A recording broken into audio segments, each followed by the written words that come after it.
அவர்கள் நேர்ல கூட உங்களால போய் பார்க்க முடியலன்னா நீங்க எந்த மாதிரியான தலைவர்? திட்டம் போட்டிருக்காரு. இப்ப எப்படின்னா திட்டம் பனையூருக்கு வர வச்சு அவர் நேர்ல சந்திக்கலான்ட்டு.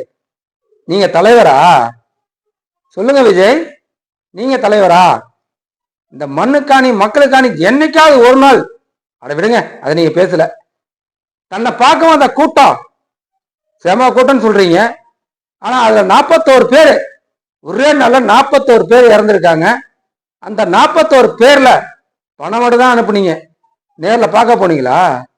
அவ்வளவு பெரிய ஆளா நீங்க? சாதாரண ஒரு நடிகனுங்க. நீங்க களத்துக்கு வர விட்டு உங்களை வீழ்த்தணுங்க. இப்படி களத்துக்கு வர விட்டு தான் உங்களை வீழ்த்தணும். இந்த தாவேக்காவை களத்துல வர விட்டு தான் வீழ்த்தணும். சனிக்கிழமை அமைதியாக செல்கிறது. எந்தவித அணி கூட்டங்களும் இல்லாமல், எந்தவித ஏறாத இறங்கு நண்பா அப்படின்னு கத்தாம கடந்து செல்கிறது சனிக்கிழமை. எங்க காவேரி பிரச்சனை குறித்தியோ, முல்லை பெரியார் பிரச்சனை குறித்தியோ, பாலாறு பிரச்சனை குறித்தியோ பேசுங்க. பேச மாட்டீங்க. நீங்க பேசுனா அடி பயங்கரமா எழுதும். ஜனநாயக படத்தை சொல்றேன். வேல்யூ மக்களுக்கு தெரியுதோ இல்லையோ, ஆட்சியாளர்களுக்கு தெரியும். ஆயெழுத்து சேனலை சப்ஸ்கிரைப் பண்ணுங்க.